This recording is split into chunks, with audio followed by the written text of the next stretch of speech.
Akalar mendan gibrid mashina so'rashgan edi. Men ularga hozir mana bu Leapmotor Sion'ni ko'rsataman. Hop. Vidini qaranglar akalar. Bu 16 ning ukajonisi bo'ladi. Vidini qaranglar. Takoy tonirovkalarni urib olsanglar, paroklar qo'ydirib, ruchkalarni vidujnoy qilib, oldi farasini qaranglar. Derskiligini. Gibrid mashina, общий zapas xodi 1200, bemalol любой viloyatdagi chiqib kelsanglar bo'ladi. Salon rangi ikki xil bo'ladi. Mana shunaqa fioletoviy, oranjoviy bo'ladi. Ikkita tab anaqasi bor, monitori bor, o'rta monitor, tablo. Беспроводной zaryadka, shtorka bilan lyuk ko'rishingiz mumkin. Bu ikkinchi tortdim hozir. Bagajlarni ko'rishingiz mumkin. Juda ham katta. Aytdim, kambag'allik qo'li soqalar.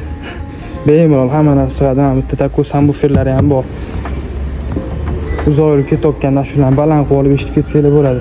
Xo'p, bu mashinamizni hozir ko'chada nech pul sotilayotganini aytmayman, chunki o'zi narxlarni oshirib tashlashdi. Utilizatsiya u bu deb.